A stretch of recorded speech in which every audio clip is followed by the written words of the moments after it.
So we are proud to be sponsored by Birdie Brand. Scotty's wearing the hat. I'm wearing the bug spray. Chemical-free, stain-free, game on, bugs gone, Birdie Brands. You can find it at birdiebrands.com or get in touch with us.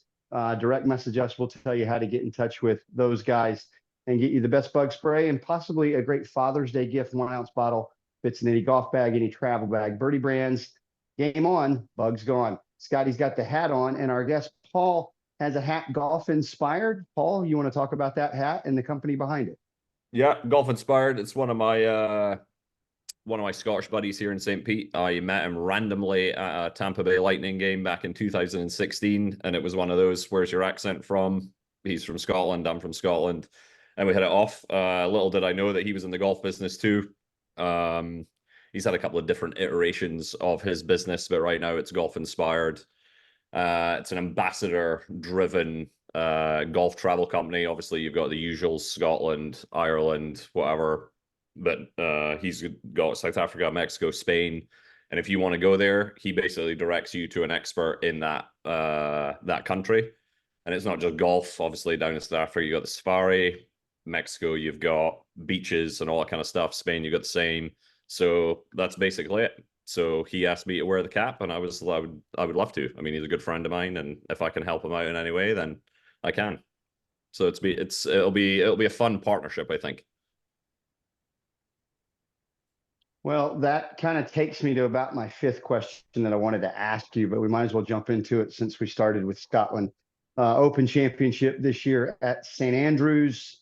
Mm-hmm. Where does this rank? You've won the Open Championship with Anna Nordquist. Mm-hmm. You're a longtime veteran caddy. Some would say you're the best caddy in the world, and that's not just pandering to my guests. We've actually had guests that have said you're the guy they look up to the most. That's very high praise, and I think well-deserved. I think very highly of you. Obviously, Scotty does as well. So going to St. Andrews this year for the Open Championship, is it the most excited you are, or is there another venue you get more excited for when you go back home to Scotland? For me, it will probably be the most exciting one, yes. I mean, the first time I ever got to play St. Andrews was in the St. Andrews Boys Tournament in 2000 and let me think. 2000, sorry, the year that Tiger won. And I got to play it in the summer, maybe like a month and a half before all the grandstands were up. And yeah, it's just a special place. I mean, it's the home of golf. I mean, I'm from Scotland. It's right there. I don't think anything will ever take away from what Anna did at Carnoustie. But for me personally, as a caddy, to walk those grounds with a bag on my back for Lydia Ko will be very, very special. All right, so let's talk about your current boss, 12th ranked in the world, mm-hmm. Lydia Ko, the youngest player to ever be ranked #1 in the world. Talk about working for her and what you guys are going through right now. Lydia is very intense, probably by her own admission. I mean, she works hard. I mean, Scotty sees it every week. I mean, we're out there grinding. I mean, she works on, and that's probably one of the things I've learned, actually. She works on basically every part of her game every day. So, I mean, I'm not, no disrespect to anybody else that's out there or any other professional golfers. Even myself, I was a professional golfer at one point. But it's like the intensity that she brings to every facet of the game daily, like there's a reason why she is as good as she is. I mean, and golf is obviously not linear, as we all know. You've got the peaks and the valleys. I mean, and I think, I'm not speaking for her, but I think her intensity probably makes the peaks very high, but it also makes the valleys a little bit low, because it's, you know, you're wasting a lot of, not wasting a lot of energy, but you're using a lot of energy. And it's hard at times, I think, for everybody in our camp really to kind of just take a step back and be like, look, it's golf. Like, you're going to shoot 66 more often than you're probably not, but you're also going to shoot 74. So for me, it's been a lot of fun. It's hard work, but you know what it's like when you turn up to an event on Sunday night, Monday morning, and you're there for the week, you're there to work. So, I mean, what's the difference if you're going to be out there for 10 hours a day rather than 8? You know what I mean? It doesn't make any sense. I'd rather be there, and I'd rather be working hard. For sure. And I think that goes to exactly why Paul's had the success that he's had. Paul, maybe take our viewers that are mostly caddies, and we do this show for caddies.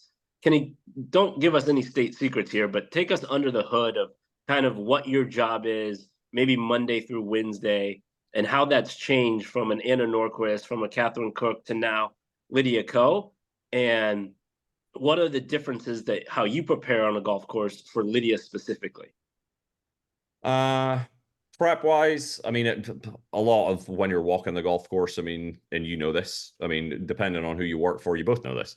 It's like they're going to hit the ball further. They're going to be more comfortable with other shots. You know, I mean, you're looking at angles into greens. You're looking at places that can miss it. I mean, from that side of it, I enjoy it because it keeps it fresh. You know, I mean, it's like for me, it's new. I haven't worked for Lydia for all that long, so it's like it's interesting seeing all these little things around the golf course that I can use in our favor. Really, you're looking at the where you don't want to hit it, but you're looking at the stuff that can actually help you rather than hinder you. Then in terms of what she does, I mean, I set up putting plates on the putting green. I mean, there's nothing really that untoward that I do Monday through Wednesday with her. I mean, you're taking video, you're encouraging, you know what I mean? You're asking certain questions of like, how does that feel? You know, I mean, just the normal, Sure. the normal stuff. I mean, that's not really any different from player to player. You know, I mean, some players want a little bit more, some players want a little bit less. I mean, but there's nothing that crazy. But the walking to the golf course and actually figuring out the golf course is obviously very different player to player, because obviously players have got the weaknesses, players have got the strengths. No doubt. Okay, Paul, you're one of the most successful caddies in the world, major champion winner, multiple winner on tour. A lot of these guys that may be listening to this show have the aspirations to one day be able to have a resume like that. Take us back to the beginning. You talked about you were a player and you played professionally. How did you actually get into this profession, being a pro caddy? And a caddying. So I played 10 years mini tour golf. The last 3 years, I was a member of the Mackenzie Tour, which is obviously a PGA Tour affiliate up in Canada. Started 16, pretty much knowing that that was probably going to be my last year. Then within 3 months, it was fairly evident. I was just kind of like, I was burnt out. And at that point, I was living in Orlando. I was a member at Bay Hill. I got to play and practice there for a discounted rate, which was nice. And I ran into Sean McBride, who is, or at that time was a PGA Tour caddy. And he's married to Maria Hjorth, who played on the LPGA Tour, won multiple times, played Solheims, etc. And I said to him, I was like, I think that this might be my last year playing. And he was like, what are you going to do? And I was like, I've got no idea, like literally clueless to what I was going to do. But I knew that I wanted to stay in golf. So I was like, I don't know if I was going to go down the coaching route, or I didn't know if I was going to go caddying potentially. And he was like, why don't you go and caddy? He's like, you got really good demeanor. He's like, you understand the game of golf. He's like, and most of all, he's like, you'd be really good at it. And I was like, that sounds utterly horrendous, because obviously I'm essentially going for my own boss, playing for peanuts. But I was like, I can do what I want to do. You know what I mean? Like, I don't really know how I would help somebody else. I do obviously understand the game, but like, I don't know if I'm going to be the one that wants to essentially be bossed around. So I went and club caddy down at Old Memorial in Tampa.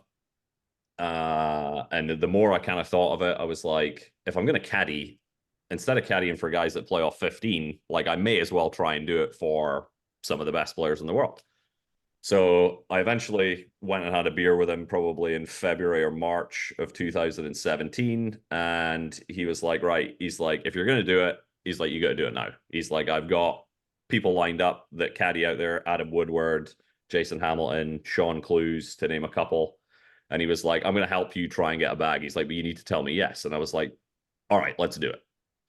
So that kind of snowballed. I eventually got in touch with other people, and I ended up getting a call asking me to go and work for Maddie Shields starting at Kingsmill, which I think was in the May of 2017. Yeah. And I did 6 events for her. And I then got a call from Nyon Choi, and that was kind of it. I'm now part of the fabric, unfortunately, of the caddy world, and I didn't really know how it was going to go. So you, I think your first U.S. Open was with Na Young Choi. Talk Yes. about going into that event and just how you prepare to get her around the golf course. And do you sometimes fight your own tendency at that stage? I know now you're probably well adapted to look at it through Lydia's perspective, but your first U.S. Open, are you going through it with Na Young's game plan or your game plan? Are you struggling with that? No, I was well, me and Scotty were actually talking about this before we started. I mean, I had a little inkling about her game, but like I didn't really know a whole lot about it. I knew her short game was very good. I knew that obviously years previous she had won the US Open, so I was like, she's obviously not going to be a bad player. But in terms of using my own game in there, I figured that out very quickly. I think it was the second or third week caddying for Maddie Shields, and the ball was in the rough, and I'm like, it's just a sandwich. Like, just hit sandwich and just let it flip short of the green and bounce up or whatever. And she's like, I think it's 7-iron. And I'm like, all right, I need to get those thoughts out of my head straight away. Like, this is a completely different game that they're playing, and I really, really need to adapt very, very quickly. Hilarious. So from that point of view, no, I think maybe at the start I would kind of sit there and be like, okay, well, I would do this. But in terms of even like 3 or 4, 5, 6 weeks in, like I had got those thoughts very, very quickly out of my head, because I was like, they just can't do what I can do, but they do it better, if that makes sense. Okay, you're one of the best in the world. Why are you so good? What are some habits that you employ or methods or systems that you employ every week that allows you to be at the top of your game for your player? Well, one, I personally don't think that I'm the best in the world or one of the best in the world, but I do work hard. I prepare. I mean, I think that's the biggest thing, is knowing the golf course. And it's not essentially knowing where you can miss it and where you can't miss it, but it's just understanding certain flags, certain tee shots. You know what I mean? It's like, okay, we need to be on the right side here. Sometimes you can't be on the right side. So it's like, okay, well, we need to maybe lay back, or we need to hit it a little further up. I mean, I think my general understanding of golf helps me a lot compared to some of the guys. But at the end of the day, whether you're trying to win a major championship, whether you're trying to make the cut, whether you're trying to win a golf tournament, just a regular tour event, I mean, I think I'm calm because of the preparation that I have done, and because I've essentially been in those situations before as a player, not to that level, but like, I don't know, like I always joke with every player I work for. I had this conversation, I caddied for Ben Crane a couple of times a few years ago, and I was like, you do understand, I was like, that you trying to win a golf tournament is the same as the 20 handicapper trying to break 90 or 85 for the first time. And he was like, really? He's like, I don't see it like that. And I was like, well, you're never going to get the same feeling as Tom Brady trying to throw a Super Bowl touchdown to win the game. I was like, but golf, I was like, it's not the same feeling, but it's very, very similar, and it's very, very close. So from that perspective, I think that I've maybe lived in that world maybe a little bit more than some of the other guys. So like, if you've never been in that position and all of a sudden you're close to the lead with 5 holes to play, it's all really just instinct. Whereas I feel like I can maybe prepare myself a little bit better than the average guy. Yeah, that's fair. Paul, you, again, just to expand on that same question that Drew asked, who would you say that you see out there working hard, that on the LPGA, the caddies that that you think do a good job out there? Who comes to mind when we talk about some of the better caddies on the LPGA? Some of the better caddies, Gregor, who caddies for NASA, always enjoy going out with him. I mean, he's a calm dude. Obviously done it for a lot of years, experienced. Obviously Jason McDeed is very, very good at what he does. I mean, there's a lot of good caddies. I mean, Dermot Byrne, I've spent a lot of time with him, picked his brain. He caddied for Shane Lowry, he caddies for Leona Maguire now. I mean, and even some of the younger guys that come out, you know what I mean? You had Spotty on the last episode. I mean, hanging out with you. I mean, the enthusiasm that you guys bring, it's like, all right, you know, we're here at such and such an event, you know what I mean? And it's not like, and I really haven't done this job all that long either, but Yeah. it's like, you get into that kind of little bit of monotonous, so like lifestyle of traveling, planes, whatever. And it's like, even the guys that just have a good energy, you know what I mean? It's like, Sure. you can learn a lot from them. It's like, all right, well, I need to turn up and I need to be a little bit more upbeat today, you know? But there's a lot of guys. I mean, I've probably left a few out. Jason Hamilton, Sure. the caddy for Lydia, caddies for Patty Tavatana now. Les, caddies for Hyoju. I mean, he's a good caddy. I mean, there's a ton of guys, and they've all got their own way of doing it, right? So it's Sure. like some guys have been to a lot of these golf courses and they don't feel like they have to walk them, whereas I've been to a lot of these golf courses now over and over for years and years, and it's like I don't feel like I know enough because obviously they've been there 10 plus times more than me. So I still go and I'll do my work on the golf course, whereas some of them don't feel like they need to, and that's fine. I mean, as long as the player gets the ball in the hole the quickest, it doesn't really matter how you do it. Sure. All right, this next segment brought to you by Uncle Keith's Red Sauce. Whether you call it red sauce or you call it salsa, when you have Uncle Keith's, you can call it a party. And when we're at a party, we're in our happy place. So, Paul, give me some of your happy places in golf. Well, like places we go to? Of course, or just places you like to be. Maybe it's a really Um, cool house you stay at year after year. But yeah, yeah. where are your happy Um, places across the globe? I enjoy going to Scotland, obviously. I can get fish and chips, I can get deep fried pizza for my dinner. It's always exciting. I do.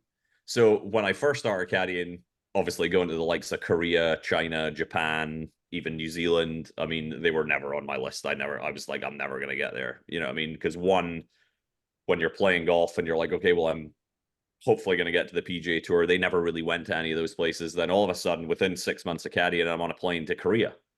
But I love going to Korea. I love the food. For those people that know me, I'm pretty picky with my food. But when it comes to some of the food in Asia, like I'm like definitely going to try it. Maybe not some of the live octopus or squid or any of that kind of stuff, but like I'll have a little dabble every now and again. But Korea, I like going to. Japan, I love the way that everybody lives in Japan. I mean, we've all been there. I mean, when you get people waiting to get on the train and they wait for everybody to come off, I'm just like, this is exactly how the world should be. Australia's cool. Then domestic here in the US. I mean, I enjoy going to the West Coast. I don't think I could ever live there, but I enjoy going there. Northeast, where we were last week, I enjoy going up there. In terms of Airbnbs or hotels, I don't think there's a whole lot of them that you enjoy. It's just kind of like it's just a bed for the week. I mean, it's more to do with probably the people that you're around rather than the actual place where you are. All right, so talk about that fraternal nature that seems to be a little bit more alive still on the Mhm. LPGA. You've also gone over and caddied on the men's side recently, Mhm. and I feel like it's become much more of a corporate entity. Each player's their own CEO. Everybody's cut off from the other. There may be a little bit of intermingling between some of the Europeans Mhm. with the common bonds they have. But just talk about the difference in the cultures on the PGA and the LPGA that still exist. Yeah, last year I did a short stint for Kevin Chappell on the PGA Tour. I I would agree with you. I think that because they play for so much money, I mean, there is definitely, especially with the younger guys, and this is no disrespect to them because I understand it. They want to come out, I mean, they've essentially been treated as professionals probably before they've even gone to college. And it's like they're just in the zone and they just want to do their work. You can see it a little bit with the older guys. They've still got that kind of little bond of playing college golf, and it's like they've Ryder Cups and Presidents Cup teams and all that kind of stuff, so they kind of chat. But I think the caddy fraternity on the LPGA is probably just a little bit closer. I think because, in fact, I don't even know the reason why. But there does seem a little bit more togetherness, and that, again, that's no disrespect to the caddies on the PGA Tour. I mean, I got to know quite a lot of them even with that short stint that I was out there. I mean, I know some of the players. I know Russell Knox. I grew up playing golf with him, so that probably helped. I knew some of the caddies that had been on the LPGA and gone to the PGA Tour, so I got to meet people through them. So yeah, I think that they are probably a little tighter on the LPGA Tour. It's a little bit more welcoming. I would say. I think on the PGA Tour, it's like when you go out there, and it was the same when I went to the LPGA Tour. I mean, nobody really talks to you for the first 2 or 3 weeks because it's like, well, we've seen these guys come and go. You know what I mean? It's like he's going to be here for 3 weeks, then we'll never see him again. Or you get some of the guys that they maybe don't know who you are, but it's like, okay, well, he's actually pretty good at what his job is and he knows what he's doing. So it's like he's coming for my job, which I feel like on the PGA Tour, you have a little bit more of that. It's like everybody's just looking out for themselves. They want to keep their own income, they want to keep their own job. Whereas on the LPGA, I feel like it's a little bit more. It's not as cutthroat. And I honestly don't know the reason why. Fair.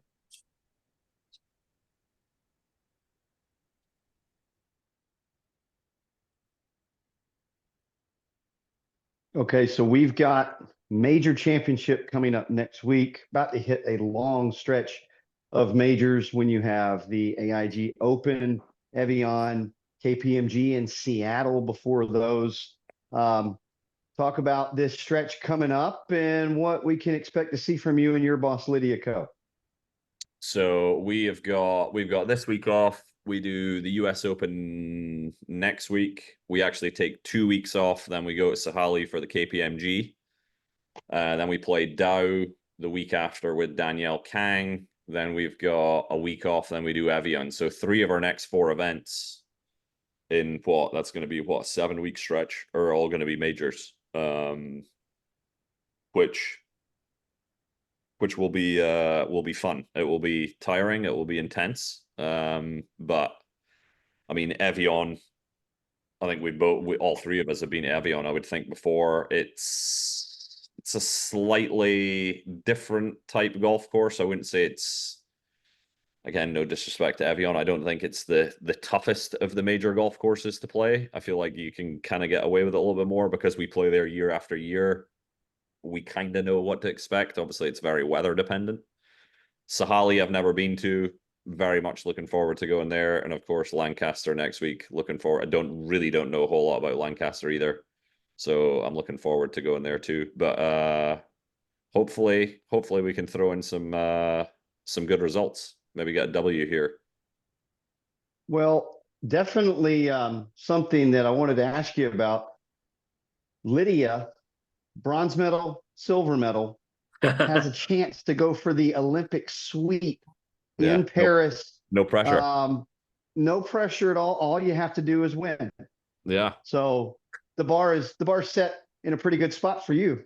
It is, yeah. It is in a very good spot. And it was funny because our agent the other week at Chevron, he was going through the major venues in the Olympics, and he's like, "Which one would you like to win?" And I'm thinking, "Please say St Andrews, please say St Andrews." And she's like, "The Olympic gold, the Olympic gold." And I was like, "I get it." You know what I mean? Like, I'm not going to take that away from her. She's got 2 Olympic medals. I'm sure she wants the 3rd. I would think that would be one of the hardest feats to accomplish if she were to do that. Yeah, no, for sure. 100%. I mean, the fact that she's got a silver and a bronze already, I mean, to have all 3 in the first 3 Olympics back that golf's been introduced, I mean, it's probably, it may never get done again.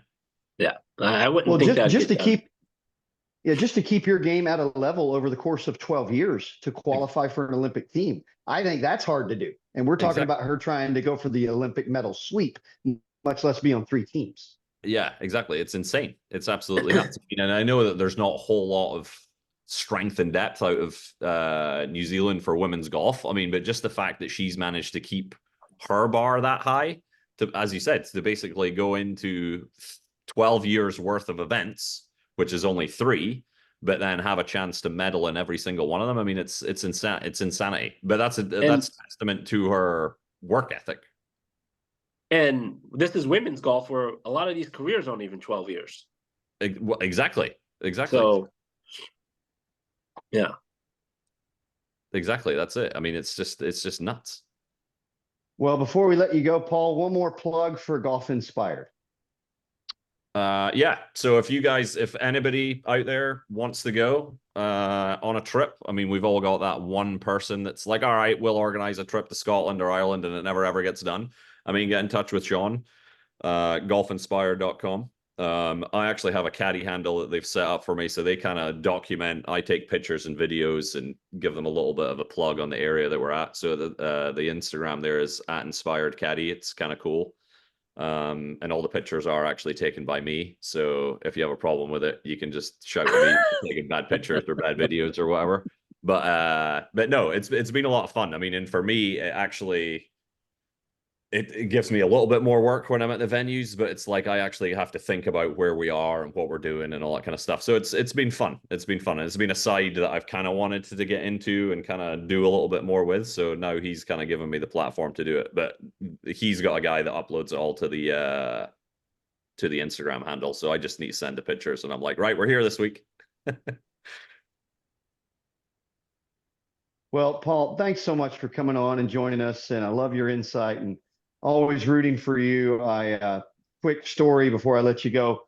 When I filled in for Lexi at the Olympics, nobody was more concerned of me dying of heat stroke for caddying in pants than Paul.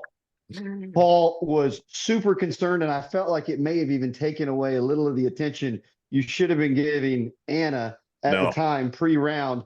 You were really super concerned that I was going to go down and be the third or fourth caddy that week to go down for heat stroke because I was the idiot that showed up in pants in 100-degree weather in Tokyo. That was the hottest I've ever been on a golf course. And I remember coming out to the putting green and I'm like, why have you got pants on? Like, why are you wearing pants? Like, it was insane. Black pants at that. Yeah, I've got